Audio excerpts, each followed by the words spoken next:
Lượt thứ nhất top 10 còn 1 phút.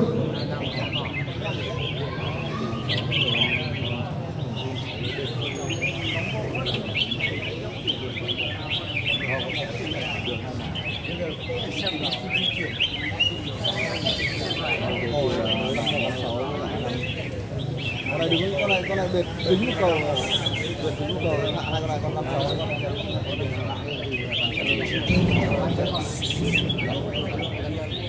Cân.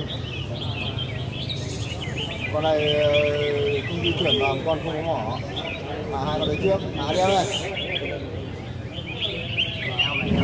25, 56. Bệt câu là phải chết rồi ông.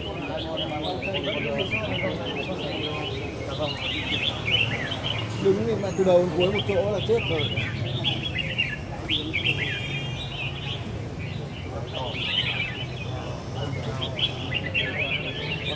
Con này chân đau. Lượt thứ nhất của top 10 hết giờ.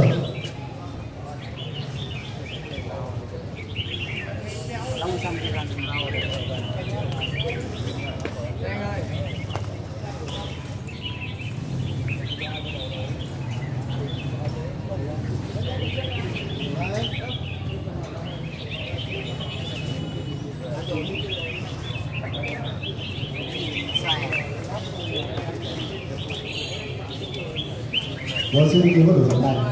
Lượt 2 của top 10 bắt đầu.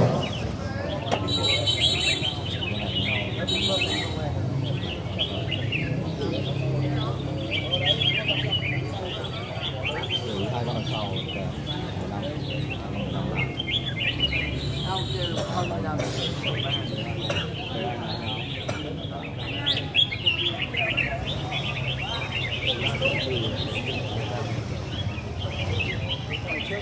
Con 93,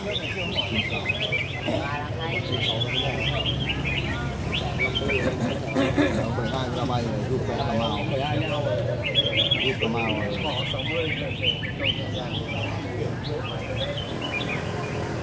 Đấy kìa, 93 kìa lên. 93 lên.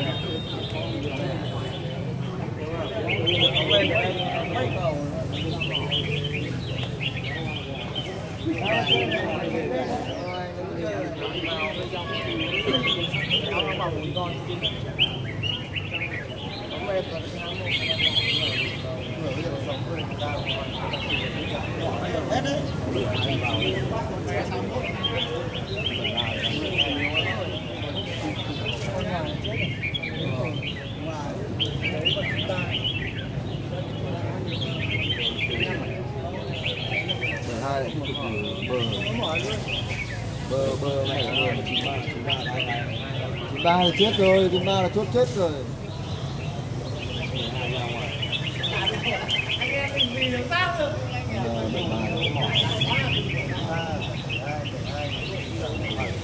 Hai là rất là lôi là nó vừa xuống cầu bay ra ngoài.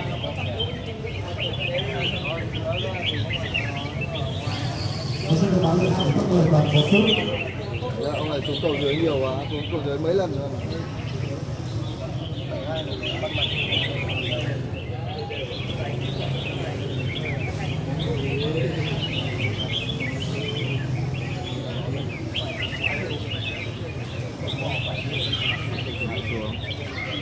quá nhiều.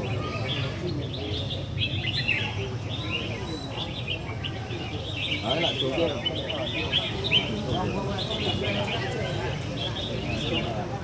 Rồi đây không? Lực 2 của tốc mời hết rồi. Cú chung 72 và 93. Bóc con 73 này em ạ. Cho em anh ơi cho em luôn đi.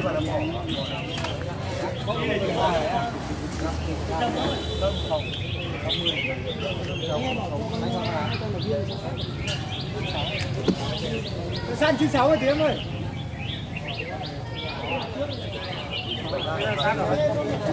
Ôi, không phải tuột đâu, anh vừa tháo ra thôi. Thôi tháo ra đi, tháo ra. Thôi cho lồng xe làm tí 100 mét thôi. Ai cũng phải. Rồi. Ai vào đâu bắn nhau con xin cho anh Sụp bỏ mỏ là có chết. Rồi xin chú của chúng ta. Lực 3 của tốc mời bắt đầu.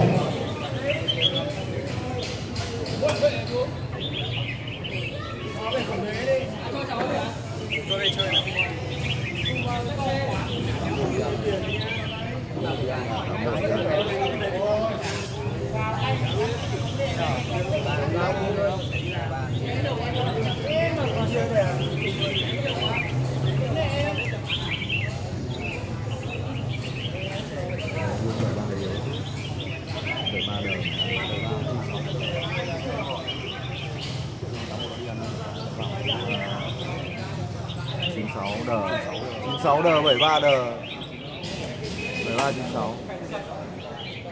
Ông kia là đang nhảy loạn đấy chứ.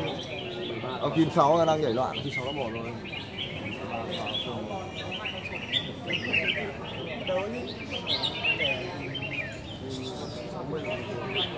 73 nhá, xem đéo có mỏ nữa nhá.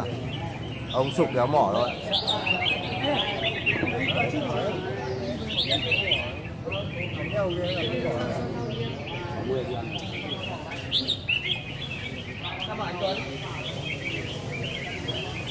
Có 10 đi ăn lâu quá.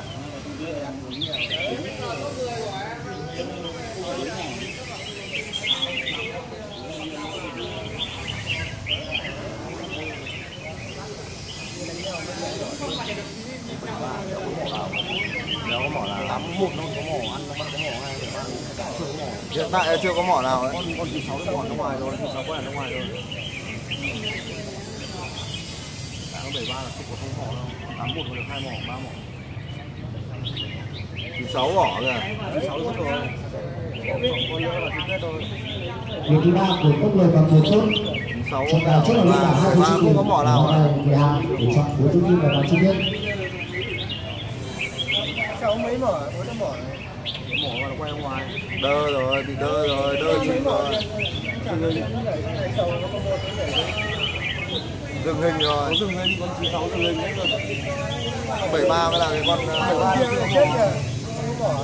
con 81 có mỏ, con 73 không mỏ. 73 không mỏ. Con kia được 3 mỏ rồi. Con này đỗ ngoài mẹ lâu rồi này. Con này đỗ ngoài lâu ra 1 phút rồi.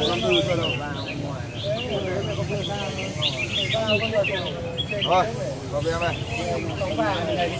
À, bây không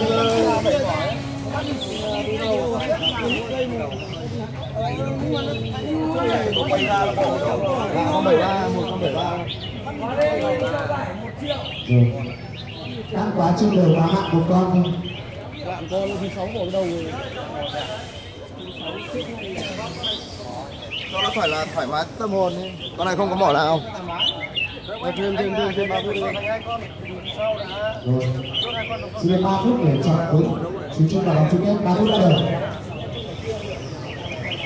Lòi ra luôn, mẹ này 54 lòi ra luôn. 54. Không phải 3 phút mà khi mà thấy tổ trọng tài có tín hiệu hạ được là hạ luôn. 54 bỏ. 54 nó bỏ đâu? 54 bỏ. Bỏ hết ra ngoài. Có 60 là như vậy. Từ từ đã mua cho hai con đấy. Mẹ có 60 là trời tốt hơn nhiều. Con này thì bay mẹ ra ngoài luôn. Quay vào. Từ quay ngoài rồi. Thôi. chốt hạ đi, nó bỏ hẳn ra. Vâng, xin chúc mừng đến từ chung đó. Làm tôi ra ngoài bỏ đi. Đó,